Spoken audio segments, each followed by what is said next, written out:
Welcome to Lab 2 of Physics 2212, Lines of Charge. In this experiment, the analysis of two pieces of charged tape from Lab 1 is redone to consider the charge of the tape as being uniformly distributed over the tape length. The charge of the tapes can be determined using VPython to model the interactions of two charged tapes with uniform charge distribution. A summary of the results from this experiment is shown, with the charge of the tape being positive and equaling 2.39 times 10 to the negative 8 coulombs. The first two key concepts are Newton's second law and the gravitational force near Earth's surface.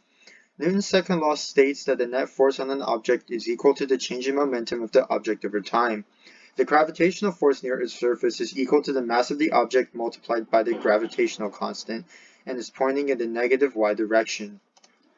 Because the tape has a uniformly distributed charge over its length, it can be described as a uniformly charged rod.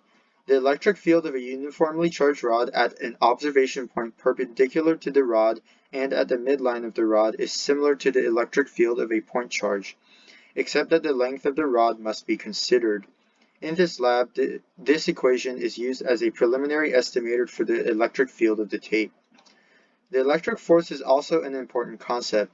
This non-contact force states that the force that a charged object exerts on another charged object is equal to the two equations shown. Importantly, for this lab, the electric force is equal to the product of the charge and the external electric field that acts on the charge. There are three key assumptions. First, and most importantly, we assume that the charge on the tape is uniformly distributed over the tape length. Second, air resistance is ignored. Third, both tapes have the same amount of charge.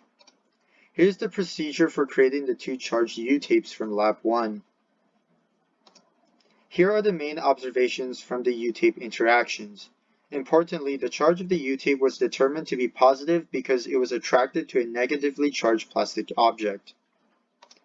Here's a free body diagram of the interaction between the held U-tape and the suspended U-tape. For the suspended tape to float, it must be in equilibrium. This means that the net force of the tape is zero. The system is the suspended U-tape, and the surroundings include the held U-tape and the Earth, which exert forces on the system. Here are the experimental data and some calculations based on the experimental data. Important values include the mass of the tape and the separation distance. As stated earlier, the uniformly distributed charge of one tape can be estimated by using the electric field of a uniformly distributed rod equation. In this instance, the bottom tape, which produces an electric field that influences the force on the top tape, is the rod. The top tape is the observation point, which is shown as a point charge for the calculation. While this method is not an accurate estimator of the true charge, the result is a good ballpark estimate. Here are the constants and experimental values for the computational model, which was done in VPython. Note that PHYS is the Coulomb constant. Also, note that the true charge of the tape is 2.39148 times 10 to the negative 8 coulombs. Here's the electric field function of the code, used to compute the electric field of a point charge. In this lab, the tapes are separated into 30 point charges, which approximates the integral method used to calculate the electric field of a uniformly distributed charge. Here, the code shows the calculations done to find the electric force from each point charge, as well as the calculation of the total electric force on the top tape by the bottom tape. The electric field at the top tape due to the bottom tape is also calculated. Here, the code for the arrows representing the electric force and the force due to gravity on the top tape are shown. Here are the results of the VPython code. The charge of the tape, according to the code and through a guess and check method, is 2.39148 times 10 to the negative 8 coulombs. The number of deficient electrons is 1.495 times 10 to the 11 electrons, as the charge is positive from previous observations.